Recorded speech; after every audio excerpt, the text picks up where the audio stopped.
Welcome back to A Clock in the Journal, where stories unfold one tick at a time. Tonight, we follow the brilliant and elusive gentleman thief in the Escape of Arsène Lupin. Locked behind bars, yet never truly captured, Lupin once again defies expectation with wit, charm, and strategy. Settle in as we bring you a tale of deception, daring, and the ultimate escape. Arsène Lupin had just finished his repast and taken from his pocket an excellent cigar, with a gold band, which he was examining with unusual care, when the door of his cell was opened. He had barely time to throw the cigar into the drawer and move away from the table. The guard entered. It was the hour for exercise.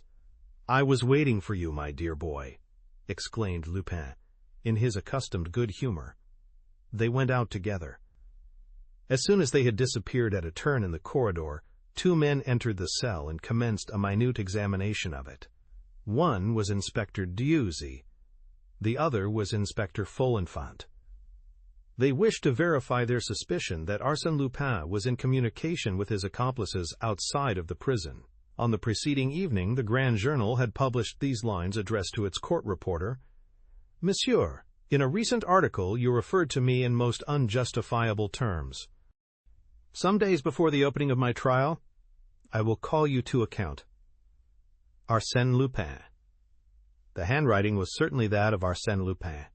Consequently, he sent letters, and no doubt received letters. It was certain that he was preparing for that escape, thus arrogantly announced by him. The situation had become intolerable. Acting in conjunction with the examining judge, the chief of the Sûreté, Mon, Dudois had visited the prison and instructed the jailer in regard to the precautions necessary to ensure Lupin's safety. At the same time, he sent the two men to examine the prisoner's cell. They raised every stone, ransacked the bed, did everything customary in such a case, but they discovered nothing, and were about to abandon their investigation when the guard entered hastily and said, "The drawer. Look in the table drawer. When I entered just now, he was closing it." They opened the drawer, and Dieuzy exclaimed, "Ah, we have him this time." Folenfant stopped him. "Wait a moment. The chief will want to make an inventory. This is a very choice cigar. Leave it there and notify the chief."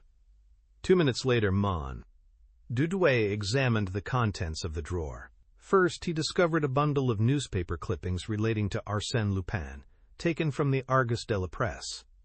Then a tobacco box, a pipe, some paper called onion peel, and 2 books. He read the titles of the books. One was an English edition of Carlyle's Hero Worship. The other was a charming Elzevir, in modern binding, the Manual of Epictetus, a German translation published at Leyden in 1634. On examining the books, he found that all the pages were underlined and annotated. Were they prepared as a code for correspondence, or did they simply express the studious character of the reader? Then he examined the tobacco box and the pipe. Finally, he took up the famous cigar with its gold band. "Victoire!" he exclaimed. "Our friend smokes a good cigar. It's a Henry Clay." With the mechanical action of an habitual smoker, he placed the cigar close to his ear and squeezed it to make it crack. Immediately, he uttered a cry of surprise. The cigar had yielded under the pressure of his fingers. He examined it more closely, and quickly discovered something white between the leaves of tobacco. Delicately, with the aid of a pin, he withdrew a roll of very thin paper, scarcely larger than a toothpick. It was a letter. He unrolled it, and found these words, written in a feminine handwriting: "The basket has taken the place of the others. 8 out of 10 are ready. On pressing the outer foot, the plate goes downward. From 12 to 16 every day, HP will wait. But where? Reply at once. Rest easy. Your friend is watching over you. Monterey." Dudois reflected a moment, then said, "It is quite clear, the basket, the 8 compartments. From 12 to 16 means from 12 to 4 o'clock. But this HP, that will wait? HP must mean automobile. HP, horsepower, is the way they indicate strength of the motor. A 24 HP is an automobile of 24 horsepower. Then he rose and asked, "Had the prisoner finished his breakfast?" "Yes, and as he has not yet read the message, which is proved by the condition of the cigar, it is probable that he had just received it." "How?" "In his food, concealed in his bread or in a potato, perhaps." "Impossible. His food was allowed to be brought in simply to trap him, but we have never found anything in it." "We will look for Lupin's reply this evening. Detain him outside for a few minutes. I shall take this to the examining judge, and, if he agrees with me, we will have the letter photographed at once, and in an hour you can replace the letter in the drawer in a cigar similar to this. The prisoner must have no cause for suspicion." It was not without a certain curiosity that Mondudouis returned to the prison in the evening, accompanied by Inspector Dieuzy. 3 empty plates were sitting on the stove in the corner. "He has eaten?" "Yes," replied the guard. "Dieuzy, please cut that macaroni into very small pieces and open that bread roll." "Nothing?" "No, Chief. Mom." Dudouis examined the plates, the fork, the spoon, and the knife, an ordinary knife with a rounded blade. He turned the handle to the left, then to the right. It yielded and unscrewed. The knife was hollow and served as a hiding place for a sheet of paper. "Peuh," he said. "That is not very clever for a man like Arsene, but we mustn't lose any time. You, Dieuzy, go and search the restaurant." Then he read the note. "I trust to you. HP will follow at a distance every day. I will go ahead. Au revoir, dear friend." "At last!" cried Mondudouis, rubbing his hands gleefully. "I think we have the affair in our own hands. A little strategy on our part, and the escape will be a success insofar as the arrest of his confederates are concerned." "But if Arsène Lupin slips through your fingers?" suggested the guard. "We will have a sufficient number of men to prevent that. If, however, he displays too much cleverness, ma foi, so much the worse for him. As to his band of robbers, since the chief refuses to speak, the others must." And, as a matter of fact, Arsène Lupin had very little to say. For several months, Mons Jules Bouvier, the examining judge, had exerted himself in vain. The investigation had been reduced to a few uninteresting arguments between the judge and the advocate, Maître Danval, one of the leaders of the bar. From time to time, through courtesy, Arsène Lupin would speak. One day he said, "Yes, Monsieur le Juge, I quite agree with you. The robbery of the Crédit Lyonnais, the theft in the Rue de Babylone, the issue of the counterfeit banknotes, the burglaries at the various chateaux, Armenil, Gouret, Imblevain, Groseilliers, Malaquis, all my work, monsieur. I did it all. Then will you explain to me—" "It is useless. I confess everything in a lump, everything, and even 10 times more than you know nothing about." Wearied by his fruitless task, the judge had suspended his examinations, but he resumed them after the 2 intercepted messages were brought to his attention.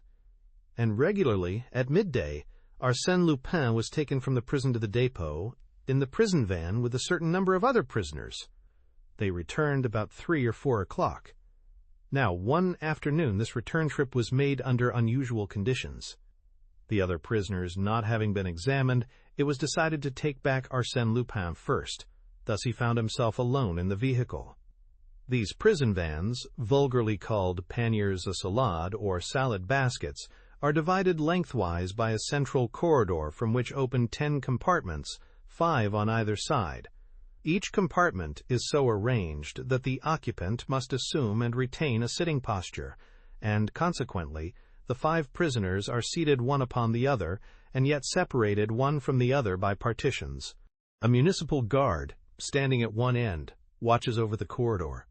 Arsene was placed in the 3rd cell on the right, and the heavy vehicle started. He carefully calculated when they left the Quai de l'Horloge and when they passed the Palais de Justice. Then, about the center of the bridge, Saint-Michel, with his outer foot, that is to say, his right foot, He pressed upon the metal plate that closed his cell. Immediately, something clicked, and the metal plate moved. He was able to ascertain that he was located between the two wheels. He waited, keeping a sharp lookout. The vehicle was proceeding slowly along the Boulevard Saint-Michel.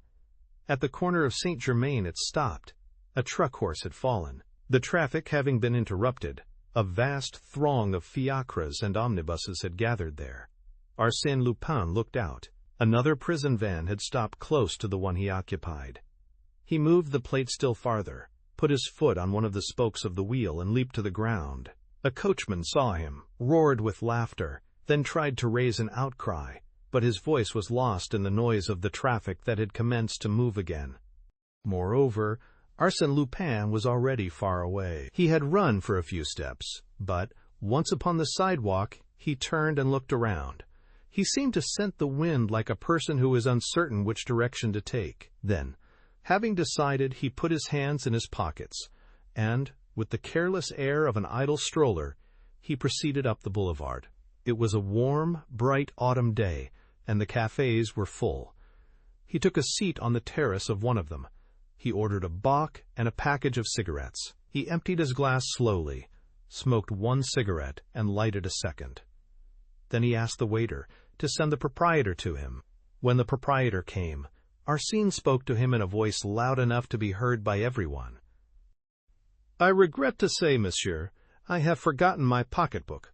Perhaps, on the strength of my name, you will be pleased to give me credit for a few days. I am Arsène Lupin." The proprietor looked at him, thinking he was joking. But Arsène repeated, "Lupin, prisoner at the Santé, but now a fugitive. I venture to assume that the name inspires you with perfect confidence in me." And he walked away, amidst shouts of laughter, whilst the proprietor stood amazed. Lupin strolled along the Rue Soufflot and turned into the Rue Saint-Jacques. He pursued his way slowly, smoking his cigarettes and looking into the shop windows. At the Boulevard de Port-Royal he took his bearings, discovered where he was, and then walked in the direction of the Rue de la Santé. The high, forbidding walls of the prison were now before him. He pulled his hat forward to shade his face. Then, approaching the sentinel, he asked, "Is this the Prison de la Santé?" "Yes." "I wish to regain my cell. The van left me on the way, and I would not abuse." "Now, young man, move along, quick," growled the sentinel. "Pardon me, but I must pass through that gate, and if you prevent Arsène Lupin from entering the prison, it will cost you dear, my friend." "Arsène Lupin! What are you talking about?" "I am sorry I haven't a card with me," said Arsene, fumbling in his pockets. The sentinel eyed him from head to foot in astonishment.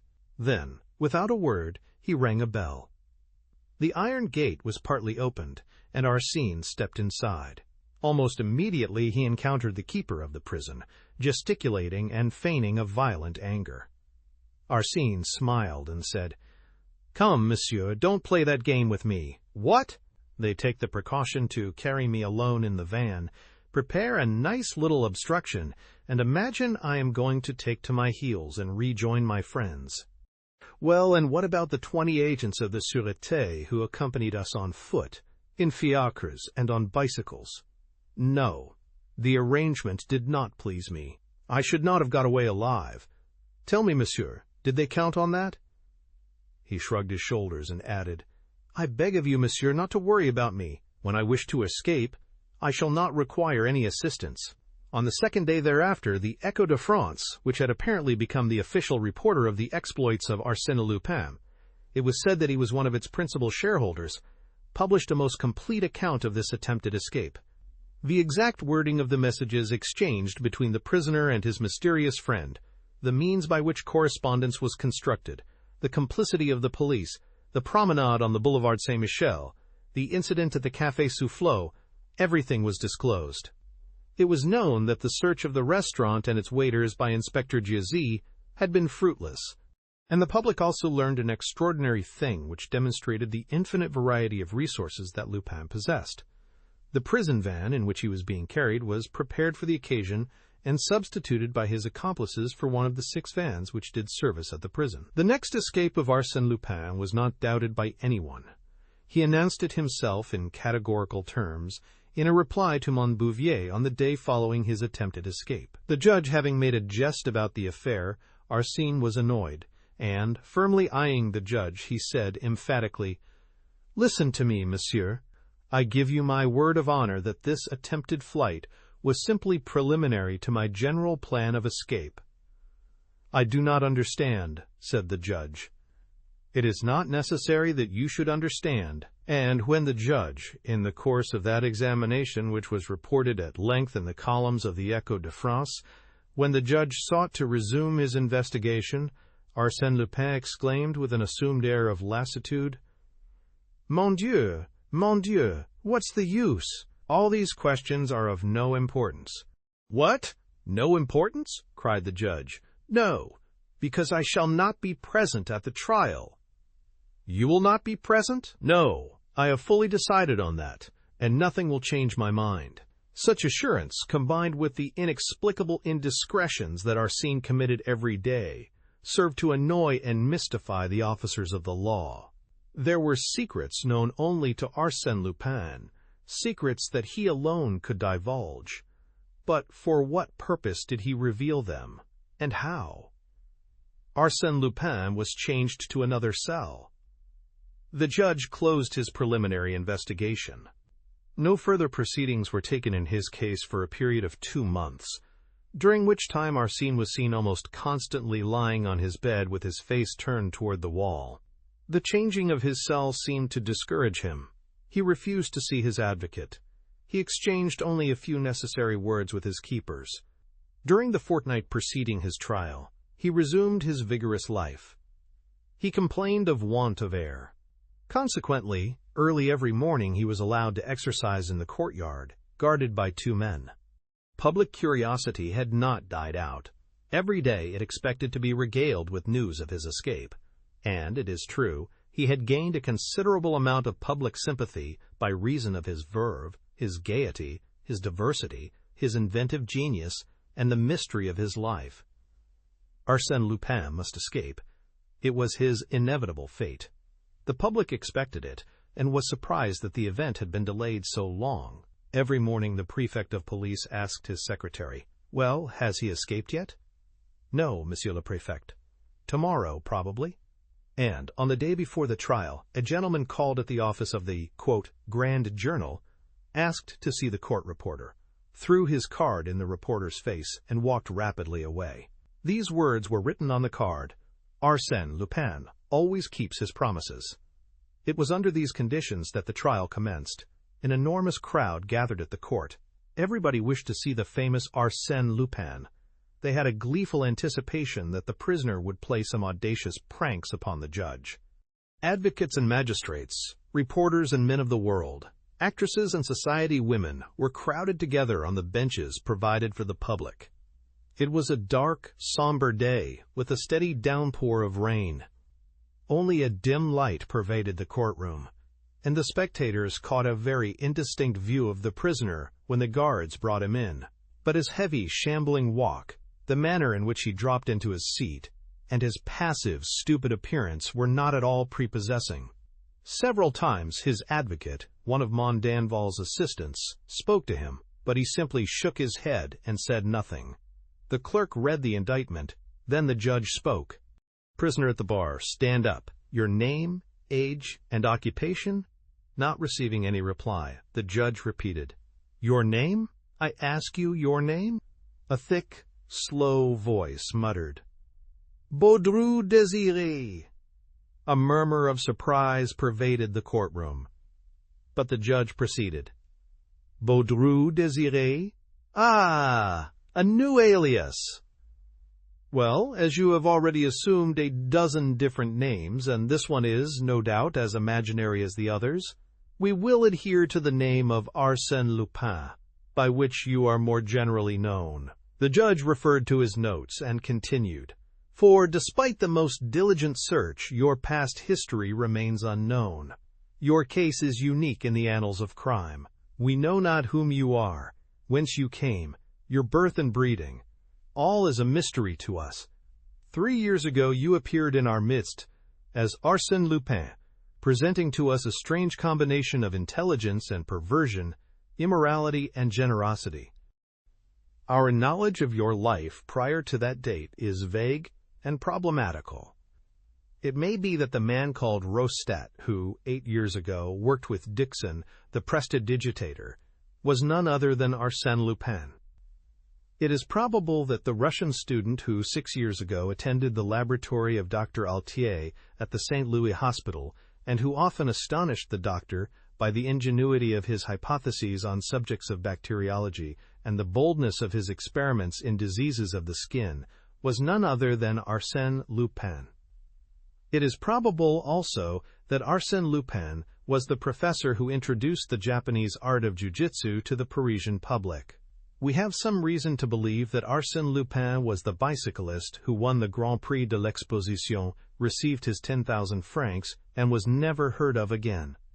Arsène Lupin may have been also the person who saved so many lives through the little dormer window at the Charity Bazaar, and at the same time picked their pockets. The judge paused for a moment, then continued. Such is that epoch which seems to have been utilized by you in a thorough preparation for the warfare you have since waged against society. A methodical apprenticeship in which you developed your strength, energy, and skill to the highest point possible. Do you acknowledge the accuracy of these facts? During this discourse, the prisoner had stood balancing himself, first on one foot, then on the other, with shoulders stooped and arms inert. Under the strongest light one could observe his extreme thinness, his hollow cheeks, his projecting cheekbones, his earthen-colored face dotted with small red spots and framed in a rough, straggling beard. Prison life had caused him to age and wither. He had lost the youthful face and elegant figure we had seen portrayed so often in the newspapers. It appeared as if he had not heard the question propounded by the judge. Twice it was repeated to him. Then he raised his eyes, seemed to reflect. Then, making a desperate effort, he murmured, "Baudru, Désiré." The judge smiled as he said, "I do not understand the theory of your defense, Arsène Lupin. If you are seeking to avoid responsibility for your crimes on the ground of imbecility, such a line of defense is open to you. But I shall proceed with the trial, and pay no heed to your vagaries." He then narrated at length the various thefts, swindles, and forgeries charged against Lupin. Sometimes he questioned the prisoner, but the latter simply grunted or remained silent. The examination of witnesses commenced. Some of the evidence given was immaterial, other portions of it seemed more important, but through all of it there ran a vein of contradictions and inconsistencies. A wearisome obscurity enveloped the proceedings, until Detective Ganimard was called as a witness. Then, interest was revived. From the beginning the actions of the veteran detective appeared strange and unaccountable. He was nervous and ill at ease. Several times he looked at the prisoner, with obvious doubt and anxiety.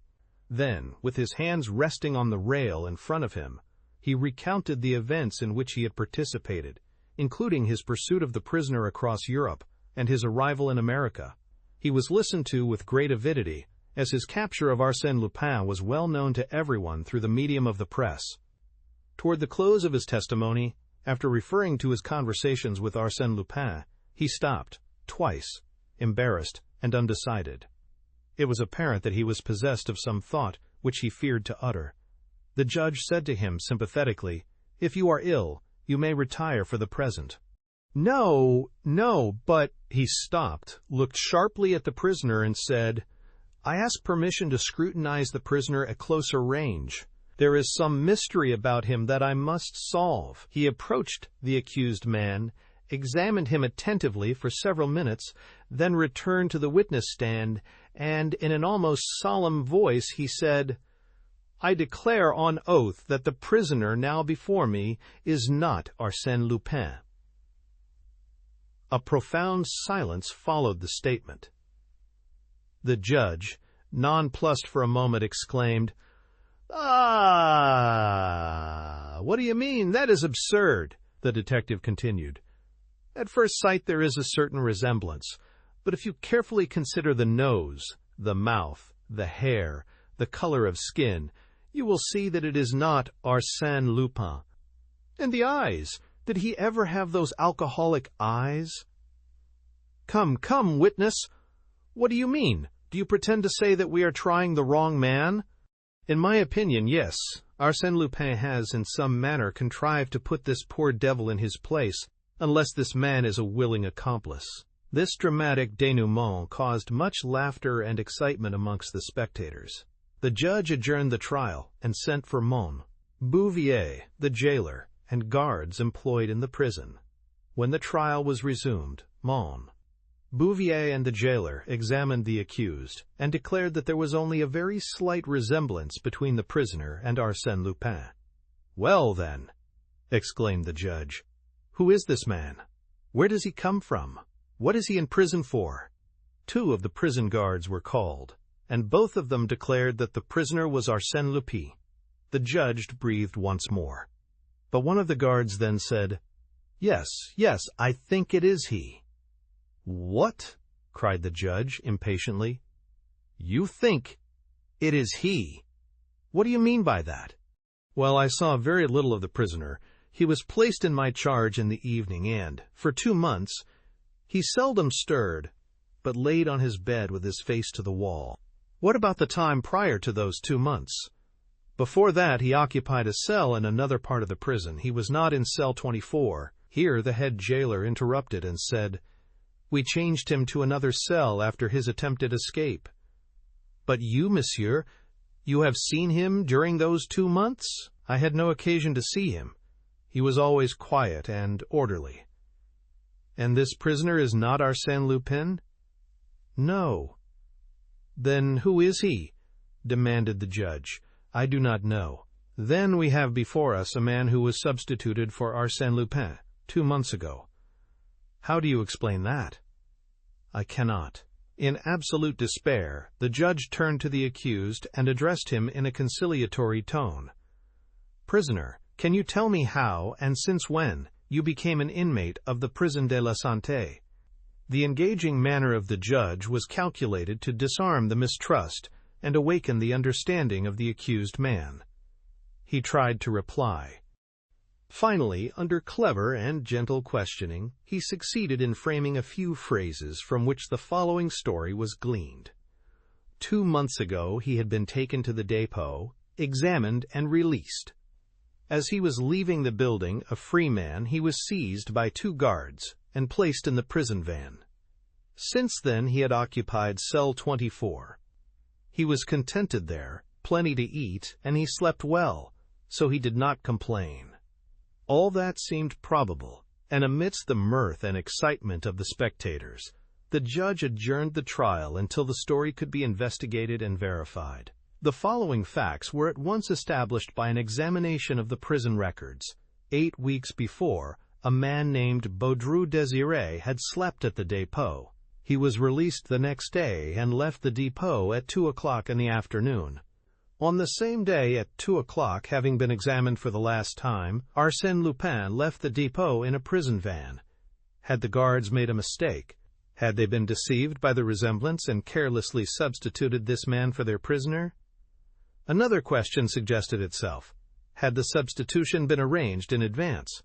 In that event, Baudru must have been an accomplice, and must have caused his own arrest for the express purpose of taking Lupin's place. But then, by what miracle had such a plan, based on a series of improbable chances, been carried to success? Baudru Désiré was turned over to the anthropological service. They had never seen anything like him. However, they easily traced his past history. He was known at Courbevoie, at Asnières, and at Levallois. He lived on alms and slept in one of those rag-pickers' huts near the Barrière de Terne. He had disappeared from there a year ago. Had he been enticed away by Arsène Lupin? There was no evidence to that effect, and even if that was so, it did not explain the flight of the prisoner. That still remained a mystery. Amongst 20 theories which sought to explain it, not one was satisfactory. Of the escape itself there was no doubt, an escape that was incomprehensible, sensational, in which the public, as well as the officers of the law, could detect a carefully prepared plan, a combination of circumstances marvelously dovetailed, whereof the denouement fully justified the confident prediction of Arsène Lupin. I shall not be present at my trial. After a month of patient investigation, the problem remained unsolved. The poor devil of a Baudru could not be kept in prison indefinitely, and to place him on trial would be ridiculous. There was no charge against him. Consequently, he was released, but the chief of the Sûreté resolved to keep him under surveillance. This idea originated with Ganimard. From his point of view, there was neither complicity nor chance. Baudru was an instrument upon which Arsène Lupin had played with his extraordinary skill. Baudru, when set at liberty, would lead them to Arsène Lupin, or, at least, to some of his accomplices. The two inspectors, Folenfant and Yozy, were assigned to assist Ganimard. One foggy morning in January, the prison gates opened, and Baudru Désiré stepped forth, a free man. At first he appeared to be quite embarrassed, and walked like a person who has no precise idea whither he is going. He followed the Rue de la Santé and the Rue Saint-Jacques. He stopped in front of an old clothes shop, removed his jacket and his vest, sold his vest on which he realized a few sous. Then, replacing his jacket, he proceeded on his way. He crossed the Seine. At the Châtelet an omnibus passed him. He wished to enter it, but there was no place. The controller advised him to secure a number, so he entered the waiting room. Ganimard called to his two assistants, and, without removing his eyes from the waiting room, he said to them, "Stop a carriage." "No, two. That will be better. I will go with one of you, and we will follow him." The men obeyed. Yet Baudru did not appear. Ganimard entered the waiting room. It was empty. "Idiot that I am," he muttered. "I forgot there was another exit." There was an interior corridor, extending from the waiting room to the Rue Saint-Martin. Ganimard rushed through it, and arrived just in time to observe Baudru upon the top of the Batignolles Jardin de Plot omnibus, as it was turning the corner of the Rue de Rivoli. He ran and caught the omnibus. But he had lost his two assistants. He must continue the pursuit alone. In his anger he was inclined to seize the man by the collar without ceremony. Was it not with premeditation and by means of an ingenious ruse that his pretended imbecile had separated him from his assistants? He looked at Baudru. The latter was asleep on the bench, his head rolling from side to side, his mouth half opened, and an incredible expression of stupidity on his blotched face. No, such an adversary was incapable of deceiving old Ganimard. It was a stroke of luck, nothing more. At the Galeries Lafayette, the man leaped from the omnibus and took the La Muette tramway, following the Boulevard Haussmann and the Avenue Victor Hugo. Baudru alighted at La Muette station, and, with a nonchalant air, strolled into the Bois de Boulogne. He wandered through one path after another, and sometimes retraced his steps. What was he seeking? Had he any definite object? At the end of an hour he appeared to be faint from fatigue, and, noticing a bench, he sat down. The spot, not far from Auteuil, on the edge of a pond hidden amongst the trees, was absolutely deserted. After the lapse of another half-hour, Ganimard became impatient and resolved to speak to the man. He approached and took a seat beside Baudru, lighted a cigarette, traced some figures in the sand with the end of his cane, and said, "It's a pleasant day." No response. But suddenly the man burst into laughter, a happy, mirthful laugh, spontaneous and irresistible. Ganimard felt his hair stand on end in horror and surprise. It was that laugh, that infernal laugh he knew so well. With a sudden movement, he seized the man by the collar and looked at him with a keen, penetrating gaze, and found that he no longer saw the man Baudru. To be sure, he saw Baudru, but, at the same time, he saw the other, the real man, Lupin. He discovered the intense life in the eyes. He filled up the shrunken features. He perceived the real flesh beneath the flabby skin, the real mouth through the grimaces that deformed it. Those were the eyes and mouth of the other, and especially his keen, alert, mocking expression, so clear and youthful. "Arsène Lupin, Arsène Lupin, he stammered. Then, in a sudden fit of rage, he seized Lupin by the throat and tried to hold him down. In spite of his 50 years, he still possessed unusual strength, whilst his adversary was apparently in a weak condition. But the struggle was a brief one. Arsène Lupin made only a slight movement, and as suddenly as he had made the attack, Ganimard released his hold. His right arm fell inert, useless. "If you had taken lessons in jiu-jitsu at the Quai des Orfèvres," said Lupin, "you would know that that blow is called uri shi ghi in Japanese.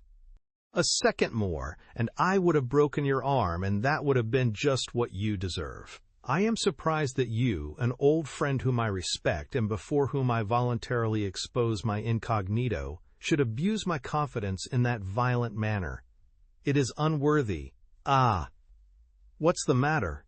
Ganimard did not reply. That escape for which he deemed himself responsible, was it not he, Ganimard, who by his sensational evidence had led the court into serious error? That escape appeared to him like a dark cloud on his professional career. A tear rolled down his cheek to his gray mustache. "Oh, mon Dieu, Ganimard, don't take it to heart. If you had not spoken, I would have arranged for someone else to do it. I couldn't allow poor Baudru Désiré to be convicted." "Then," murmured Ganimard, "it was you that was there, and now you are here?" "It is I, always I, only I. Can it be possible?"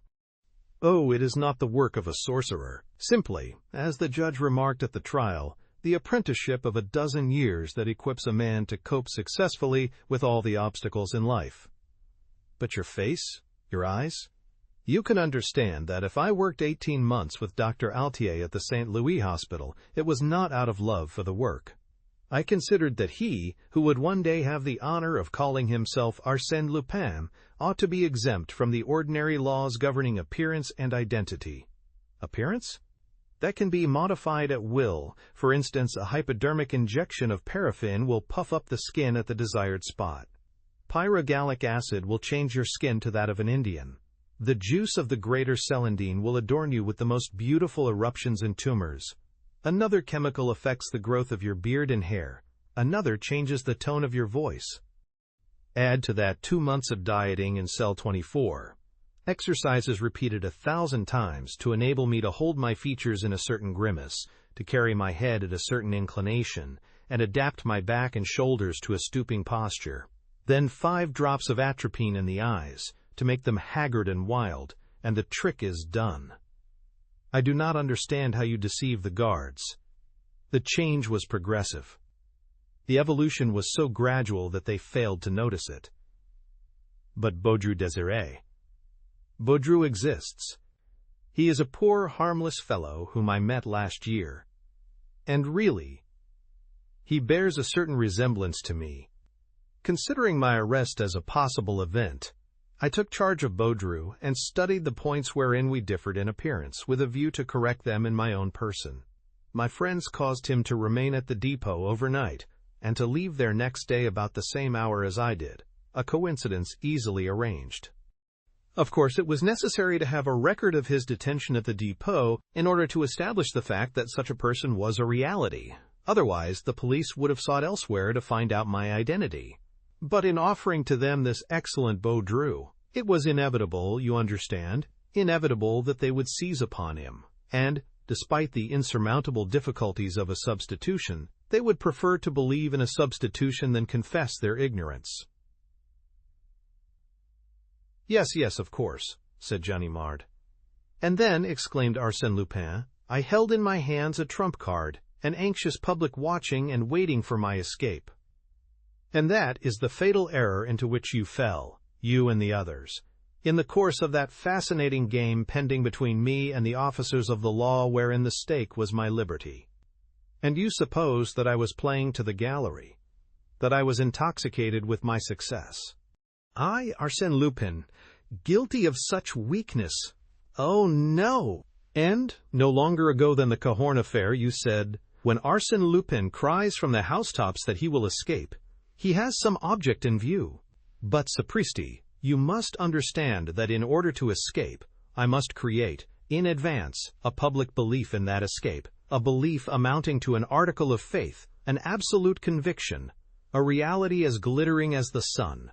And I did create that belief that Arsène Lupin would escape, that Arsène Lupin would not be present at his trial.